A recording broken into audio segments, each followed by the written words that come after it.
Welcome to pod talk show. Real estate આજકાલ બહુ જ બૂમિંગમાં છે અને આજના આપણા જે ગેસ્ટ છે એ વાઇબ્રન્ટ બિસ્કોમ લિમિટેડના 30 વર્ષનો અનુભવ ધરાવતા કૌશલ શાહ જોડે આપણે આજ વાત કરીશું. એ રિયલ એસ્ટેટને ઝીણામાં ઝીણી બાબતો પર માર્ગદર્શન આપવા માટે ખૂબ જ સક્ષમ અને સમર્થ છે અને એમની અમુક લાઇન્સ બી બહુ જ કેચી હોય છે. તો આપણે એમના વિશે જાણીએ અને એમના પાસેથી જ સાંભળીએ એ લાઇન્સ વિશે. કેમ છો કૌશલભાઈ? એકદમ ગ્રેટ. કૌશલભાઈ, ફ્યુચરિસ્ટિક ઇન્વેસ્ટમેન્ટ એટલે શું? ફ્યુચરિસ્ટિક રિયલ એસ્ટેટ એટલે જ્યાં વિકાસ થઈ રહ્યો છે અથવા વિકાસ થવાની સંભાવના છે એવા લોકેશન કે જ્યાં આપણે રોકાણ કરીએ તો આવનારા 4-5 વર્ષની અંદર આપણને સારામાં સારું રિટર્ન મળે. That is futuristic real estate. Plot અને જમીન એ ખરીદવાની અને કઈ રીતે ખરીદવાની એના વિશે કંઈ વાત કરીએ. હા, પ્લોટ અને જમીન જનરલી લોકો ખરીદતા એટલા માટે નથી હોતા કારણ કે કોઈને એવું લાગે છે કે જમીન અને પ્લોટમાં રોકાણ કરવા માટે બહુ જ બધા પૈસા જોઈએ, અથવા તો હું જમીનમાં રોકાણ કરું અને મારો પ્લોટ અને કોઈ પચાવી પાડશે તો, એટલે લોકો આજ સુધી એનાથી દૂર હતા. પણ જો તમે ફ્યુચરિસ્ટિક લોકેશન સેટ કરો તો જમીન અને પ્લોટ એ તમારા પોર્ટફોલિયોનો એક ભાગ હોવો જ જોઈએ, જેનાથી આપણને ભવિષ્યમાં સારામાં સારું રિટર્ન મળી શકે. માટે જ પ્લોટ અને જમીનમાં રોકાણ કરવું જોઈએ. ઓકે, તમે રિયલ એસ્ટેટ જે આપણે વાત ચાલે છે કે રિયલ એસ્ટેટ આજકાલ આજે બહુ જ બૂમ થઈ રહ્યું છે કે બહુ જ ડિમાન્ડમાં છે. તમે ભારતના રિયલ એસ્ટેટનું અર્થશાસ્ત્ર જે છે એના પર આખી બુક લખી છે. એ બુકમાં પણ તમારો જે વ્યૂ છે એ બહુ સ્પષ્ટ છે. તમે ઇન્ડિયા અને રિયલ એસ્ટેટને ખૂબ જ બુલિશ જોઈ રહ્યા છો. તો એનું શું કારણ છે? યસ, કોઈ પણ દેશની ઇકોનોમીનો એક બેઝિક છે દેટ ઇઝ રિયલ એસ્ટેટ. કારણ કે જો તમે પુસ્તકનું હેડ વાંચો કે બાવળિયા હોય ત્યારે રોકાણ કરીએ અને જ્યારે નગર વસે એટલે કે કપડાં સુકાય ત્યારે વળતર મળે, એનો મતલબ એ છે કે ત્યાં નગર વસી રહ્યું છે. હવે નગર વસવાનું પહેલું પગથિયું છે રિયલ એસ્ટેટ, અને જ્યારે રિયલ એસ્ટેટ ડેવલપ થાય છે ત્યારે બાકીના દરેક લોકોની જે પ્રોડક્ટ અને સર્વિસીસનું બિઝનેસ કરતા હોય છે એની જરૂર પડે છે, ત્યારે જ નગર વસશે. એટલા માટે જ કોઈ પણ દેશની ઇકોનોમીનો મૂળભૂત ભાગ છે રિયલ એસ્ટેટ. એટલે જ્યારે રિયલ એસ્ટેટ બૂમિંગ થાય છે ત્યારે ઇન્ડિયન ઇકોનોમી ગ્રો થાય છે, અને એવી જ રીતે કોઈ પણ દેશની ઇકોનોમી ગ્રો થાય છે. That's why real estate always first પ્રાયોરિટીમાં હોય છે કે જ્યાં આપણે ઇન્વેસ્ટ પણ કરવું જોઈએ અને એના બેઝ ઉપર ઇકોનોમી પણ ગ્રો થાય છે. અને તમે તમારા અનુભવની જે આપણે વાત કરીએ તો તમે 12 વર્ષમાં 12 પ્રોજેક્ટ્સ કર્યા છે. Yes. આ પ્રોજેક્ટ્સ તમારા ક્યાં ક્યાં છે અને એ પ્રોજેક્ટ્સ કયા કયા વર્ગના લોકો માટે ઉપયોગી નીવડી શકે? યસ, 12 વર્ષમાં અમે જે મૂળભૂત વ્યાખ્યા છે બાવળિયાની વ્યાખ્યા, એવા જ 2 લોકેશન લોથલ અને ધોલેરામાં કર્યા છે. ધોલેરાની અંદર ઇન્ડસ્ટ્રીયલ સિટી બની રહ્યું છે. જો એને એવું કહીએ કે 922 સ્ક્વેર કિલોમીટર, એટલે કે જો આપણે સિંગાપુર જોડે કમ્પેર કરીએ તો સિંગાપુર 920 સ્ક્વેર કિલોમીટરમાં છે, એટલે એક નવું કન્ટ્રી બની રહ્યું છે. એવી જ રીતે લોથલની અંદર ત્યાં ટુરિઝમ સ્પોટ બની રહ્યું છે. એવા લોકેશન પર અમારા પ્રોજેક્ટ છે જેને ફ્યુચરિસ્ટિક લોકેશન કહી શકાય. એવા વર્ગ માટે છે કારણ કે દરેક વ્યક્તિના જીવનમાં કેટલાક સપના હોય છે. જેમ કે હું પણ એક જમીનદાર હોઉં, મારી પાસે પણ એક પ્લોટ હોય, મારી પાસે એક ક્લબ મેમ્બરશિપ હોય, રાઈટ, અને હું મારો વીકેન્ડ વિલા હોઉં. આ દરેક સપના હોય છે. આ દરેક સપના અમારા પ્રોજેક્ટની અંદર પૂરા થાય છે. એટલે જેનું સપનું છે કે એક નાનકડું રોકાણ કરી અને એક્ઝામ્પલ કે મહિને 7,000 થી 10,000 રૂપિયાના એસઆઈપીથી રોકાણ કરીને જમીનદાર બની શકે છે, 10 થી 15 લાખ રૂપિયાનું રોકાણ કરીને વીકેન્ડ અપાર્ટમેન્ટ લઈ શકે છે, અને એની સાથે એને ક્લબ મેમ્બરશિપ મળે છે. તો આવું જેનું પણ સપનું છે એ દરેક વર્ગ માટે અમારા પ્રોજેક્ટ છે.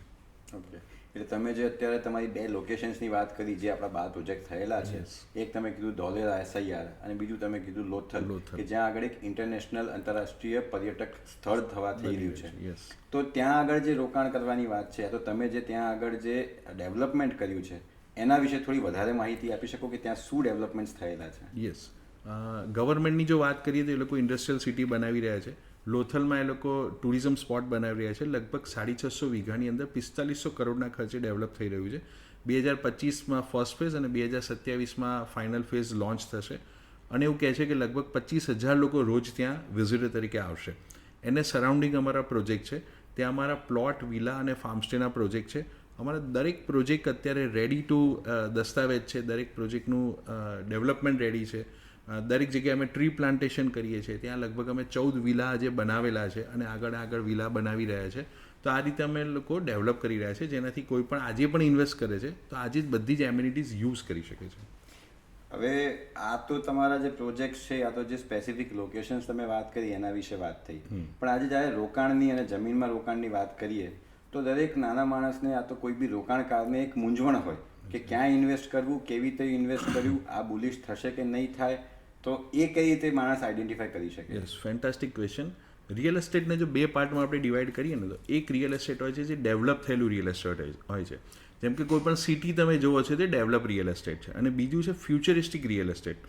તો ડેવલપ રિયલ એસ્ટેટમાં આજે બહુ રિટર્ન નથી, કારણ કે એની અંદર it is only a parking of money. તમે તમારા પૈસા રોક્યા છે અને એક બેઝિક તમારું જે મેન્ટેનન્સ ને બધું નીકળે છે, that is a develop real estate. કોઈ પણ સિટી ડેવલપ થઈ ચૂક્યું છે.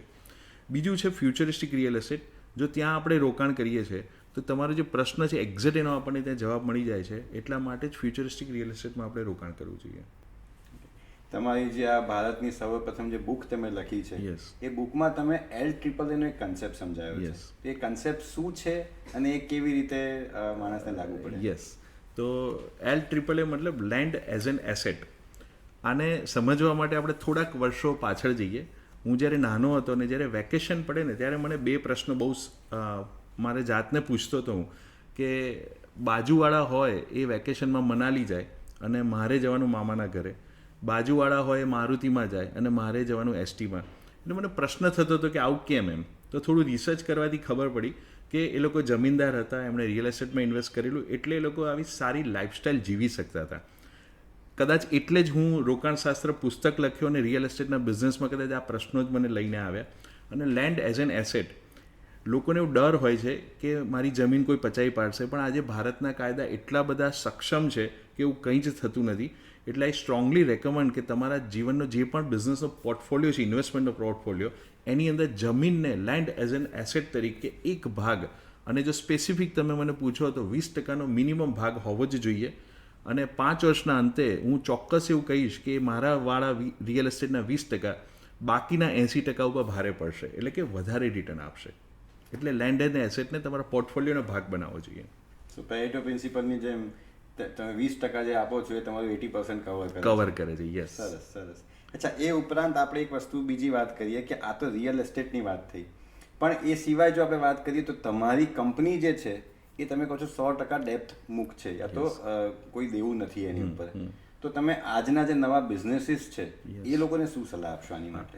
એટલે એવું નથી કે કંપની પહેલા દિવસથી દેવામુક્ત હતી અથવા હું દેવામુક્ત હતો, પણ અમારો એક ટાર્ગેટ હતો કે અમારે કોઈ પણ જાતની લાયબિલિટી નથી રાખવી. એટલે કેટલાક વર્ષોનો ટાર્ગેટ બનાવી અમે ફોકસ કર્યું, અને અમારી કંપનીને અને પર્સનલી હું આ બંને દેવામુક્ત છીએ અત્યારે.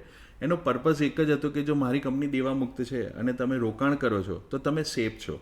બિકોઝ જો એક લાઇનમાં હું કહું તો your investment is our serious business, right. અમે એને મજાકમાં નથી લેતા, કારણ કે તમારા પણ ખૂન પસીનાની કમાઈ છે, તો એ ઇમ્પોર્ટન્ટ છે કે તમારું રોકાણ સુરક્ષિત રહેવું જોઈએ. કંપની દેવામુક્ત છે તો તમારું રોકાણ પણ સુરક્ષિત છે. એટલે ઓવર ટ્રેડિંગ ના કરવું જોઈએ અને ઓવર એક્સપેન્સીસ ના કરવા જોઈએ. એટલા માટે જ કંપનીઓ નેગેટિવ સાયકલમાં જતી હોય છે. જો આ ના કરીએ અને પોઝિટિવલી ફોકસ કરીએ કે આપણી દરેક લાયબિલિટી ધીમે ધીમે સ્ટેપ બાય સ્ટેપ ઝીરો કરીએ, તો દરેક વ્યક્તિ પોતાને અને પોતાની કંપનીને દેવામુક્ત કરી શકે છે.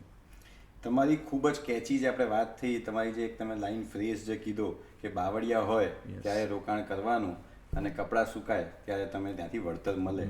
પણ એ સોફ્ટ લોન્ચની જો વાત કરીએ, તો જ્યારે બાવળિયા છે ત્યારે રોકાણની વાત કરીએ છીએ, તો ઇન દેટ કેસ કે તમે અગર જ્યારે રોકાણ કરો છો ત્યાં તમારા કદાચ એ સ્કીમ જ ના બને, કદાચ તમે કર્યું પણ કોઈ કારણસર સ્કીમ અટકી ગઈ, કદાચ બિલ્ડર સારો નથી અને જતો રહ્યો, તો આ બધી જે પરિસ્થિતિઓ થાય એ કેસમાં રોકાણ કરવાની જે બીક લાગતી હોય એની માટે શું સલાહ આપી શકે? હા, અને બિલકુલ તમારો ડર સાચો છે, અને આવું આપણે માર્કેટમાં અનેક વાર જોયું પણ છે, અને જે જોયું એના આધારિત જ આપણા વિચારો સેટ થયા હોય. પણ એક વાત ચેક કરવી જોઈએ કે બિલ્ડર કોણ છે, એનો બેક સ્ટોરીમાં જાઓ તો એને કેટલા લોકો પ્રોજેક્ટ કમ્પ્લીટ કરેલા છે, એના કેટલા ઇન્વેસ્ટર્સ છે, એનું કેટલું ડેવલપમેન્ટ છે. એટલે હું હંમેશા એવું કહું છું કે બે ટાઈપની લેન્ડ હોય, એક નોર્મલ લેન્ડ હોય અને એક છે બ્રાન્ડેડ લેન્ડ હોય. બ્રાન્ડેડ લેન્ડનો મતલબ એ છે કે બિલ્ડર કોણ છે, એનો બેક સ્ટોરીઝ કેવી છે, એને જે આગળ કમિટમેન્ટ આપેલા એ રાઇટ ટાઈમે પૂરા કર્યા છે કે નથી કર્યા, અને એણે જે કમિટ કરેલું કે હું આટલું ડેવલપમેન્ટ કરીશ એ સમયસર અને ક્વોલિટી વાઇઝ કર્યું છે કે નથી કર્યું. એટલે જો આવી બ્રાન્ડેડ લેન્ડમાં જો ઇન્વેસ્ટ કરવામાં આવે તો ક્યારે પણ આપણા પૈસાની ચિંતા નથી રહેતી, અને હંમેશા આપણું રોકાણ સુરક્ષિત પણ રહે, અને 4-5 વર્ષના અંતે સારામાં સારા વળતર સાથે આપણે એક્ઝિટ કરી શકીએ. ઓકે, હવે આપણે એક રેપિડ ફાયર રાઉન્ડ કરીએ. એમાં મારો પહેલો પ્રશ્ન એ છે કે તમે પોતાની સેલ્ફને રિજન્યુએટ કરવા માટે શું કરો છો? હું રોજ 40 થી 45 મિનિટ એક્સરસાઇઝ કરું છું, અલગ અલગ જાતની. એની અંદર યોગા પણ આવી જાય, સાયકલિંગ પણ આવી જાય અને વોકિંગ પણ આવી જાય. This is my daily routine.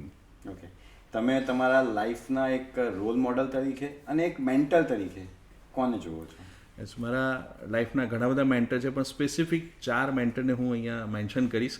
એક છે સ્વામી વિવેકાનંદ, જેમની પાસેથી હું ઘણું બધું શીખું છું.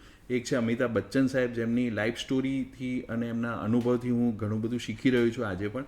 એક છે આપણા માનનીય પ્રધાનમંત્રી નરેન્દ્ર મોદી સાહેબ. અને જો કદાચ તમે જીવનનું સૌથી મારું મોટિવેશન ગણો કે જેનાથી ઇન્સ્પિરેશન લઉં છું, તો એ છે મારી દીકરી ખુશી. કારણ કે અમે ઘણીવાર ચર્ચા કરતા હોઈએ અને મને યંગ એન્ટરપ્રિનર્સ સાથે વાત કરવાનું ગમે, એટલે એમાંથી મને નવી એનર્જી મળે છે મારી દીકરી સાથે વાત કરીને. એ પણ મારી રોલ મોડલ છે. ઓકે, તમારી એક ડિસિપ્લિન યા તો એક રૂટીન જે તમે રોજ ફોલો કરતા હોય? Yes, very simple. મારું ડ્રીમ બોર્ડ મારા ઘર અને ઓફિસ બંનેમાં લગાવેલું છે. આજે 2030 સુધીનું મારું ડ્રીમ બોર્ડ રેડી છે. એટલે ઘરેથી નીકળતા જેમ લોકો ભગવાનના દર્શન કરીને જાય છે, એ તો હું કરું જ છું, પણ સાથે હું મારા ડ્રીમ્સને પણ જોઉં છું, અનુભવું છું, વિઝ્યુલાઇઝ કરું છું, અને પછી જ હું મારા ઘરેથી નીકળું છું. એવી જ રીતે હું ઓફિસ પહોંચું ત્યારે સેમ રૂટીન પહેલાં કરું છું અને પછી કામ કરવાનું શરૂ કરું છું. તો ડ્રીમ જોવું એ મારું એકદમ ડેઇલી રૂટીન છે. ડ્રીમ બોર્ડ જરૂરી છે બનાવવું? ડેફિનેટલી જરૂરી છે. આ દુનિયામાં જો સક્સેસ થવું હોય તો ડ્રીમ બોર્ડ વગર કંઈ જ વસ્તુ શક્ય નથી. કશુભાઈ, તમે જે તમારી જે પ્રોપર્ટીઝ છે એના વિશે જે મને થોડી માહિતી આપી, મેં એવું બી સાંભળ્યું છે કે ત્યાં તમે એક થીમ પર, એક કોઈ સ્પેસિફિક થીમ ઉપર, અને ખાસ કરીને હું જો વાત કરું તો તમે બચ્ચનની થીમ ઉપર ત્યાં આગળ બનાવ્યું છે. તો એ કેવી રીતે છે અને ત્યાં ઇન્વેસ્ટ કરવું હોય તો કેટલા રૂપિયાથી ચાલુ કરી શકે? દરેક વ્યક્તિનું જેમ એક સપનું હોય છે કે જમીનદાર બનવું, તો એ બ્રેક અમે એવી રીતે કર્યું છે કે એસઆઈપી આખી દુનિયા કરે છે, પણ ધીસ ઇઝ આર એસઆઈપી, એટલે રિયલ એસ્ટેટ એસઆઈપી. મિનિમમ 7,000 રૂપીસથી કોઈ ઇન્વેસ્ટ કરવા માગે છે તો પણ પોતાનો પ્લોટ લઈ શકે છે, અને અમે 100% ચેક પેમેન્ટ રિસીવ કરીએ છીએ. તો 7,000 રૂપિયા આજે કોઈ પે કરે છે તો આજે જ એને પ્લોટ નંબર સાથે એલોટમેન્ટ લેટર અને એગ્રીમેન્ટ મળી જાય છે. એવી રીતે દરેક વ્યક્તિ પોતાનું જમીનદાર બનવાનું સપનું પૂરું કરી શકે છે. સરસ.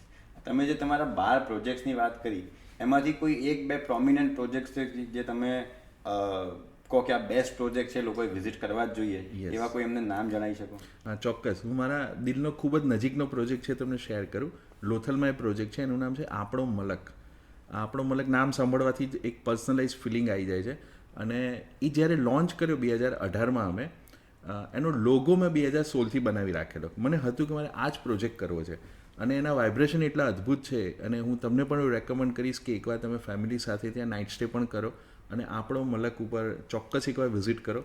અને બીજો એક ડ્રીમ પ્રોજેક્ટ જે અમે ફેબ્રુઆરી 2025માં અમે લોન્ચ કરવાના છે, તો હું એવી ઓપોર્ચ્યુનિટી લઈશ કે એક ફરી પોડકાસ્ટ કરીએ અને એ વખતે એનો પણ આપણે વાત કરીશું. આપણે તો મહત્વની વાત એ છે કે આજે કોઈની પાસે 7,000 જેવી નાનામાં નાની અમાઉન્ટ આપવાની જો કેપેસિટી હોય તો એ પણ તમારે ત્યાં પ્લોટ લઈને જમીનદાર થઈ શકે. પરફેક્ટ. સરસ. ઇન્વેસ્ટમેન્ટ્સની જ્યારે આપણે વાત કરી રહ્યા છીએ તો અલગ અલગ ઇન્વેસ્ટમેન્ટ ઓપ્શન્સ અવેલેબલ હોય છે. અલગ અલગ ઇન્વેસ્ટમેન્ટ ઓપ્શન્સની વાત કરીએ તો તમે એને 5થી 1માં જો રેટ કરવાનું આવે તો રિયલ એસ્ટેટ, સોના ચાંદીને, મ્યુચ્યુઅલ ફંડ્સને, ફિક્સ ડિપોઝિટને એ અને ઇક્વિટીને એ તમે કયા લેવલ, કઈ સિક્વન્સમાં રેટ કરશો? આને હું 2 પાર્ટમાં બ્રેકઅપ કરીશ. ફ્યુચરિસ્ટિક રિયલ એસ્ટેટ, પણ મારાવાળું રિયલ એસ્ટેટ એ નંબર 1 છે.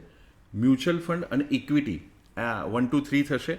અને જે સેકન્ડ છે એફડીઝ અને જે તમે કીધું એ સોનું ચાંદી, પર્સનલી હું એને ઇન્વેસ્ટમેન્ટ જ નથી માનતો. એ બંને માત્ર પાર્કિંગ ઓફ મની છે. ઓકે, એક સલાહ કે જે તમે એન્ટરપ્રિનર્સ, ઉદ્યોગપતિઓને આપવા માટે માનો છો? મેં જે કર્યું છે એ છે કે બહુ જ મોટા સપના જોવા જોઈએ અને અસંભવ લાગે એવા સપના જોવા જોઈએ, અને એની પર પ્લાન બનાવીને કામ કરવા માટે મંડી પડવું જોઈએ, લોકોનું સાંભળવું ના જોઈએ, અને શક્ય હોય તો ટીમ બનાવવી જોઈએ. અને ફર્સ્ટ ટાર્ગેટ કે ટીમના સપના પૂરા કરવા જોઈએ. જો ટીમના સપના પૂરા થાય છે ને તો આપણા સપના તો બાય પ્રોડક્ટ જ પૂરા થઈ જાય છે. બહુ જ સાચી વાત છે. So Kaushikbhai, thank you for such a wonderful ઇન્સાઇટફુલ આ સેશન માટે. તમે જે બી ઇન્ફોર્મેશન્સ આપી છે રોકાણ માટેની, એ ઇન્ફોર્મેશન જોઈને મને એવું લાગે છે કે તમારો પ્લોટ કે તમારી જે જગ્યા છે એ તો જોવી જ જોઈએ, કરવું જ જોઈએ ઇન્વેસ્ટમેન્ટ. પણ જે લોકોને એક નોર્મલ બીક હોય કે ભાઈ નવી જગ્યાએ, યા તો જેમ આપણે વાત થઈ એમ કે બાવળિયા હોય ત્યારે ઇન્વેસ્ટમેન્ટ કરવું, એના વિશે બી જે તમે માર્ગદર્શન આપ્યું છે એ બહુ જ યુઝફુલ નીવડશે મને એવું લાગે છે. Thank you.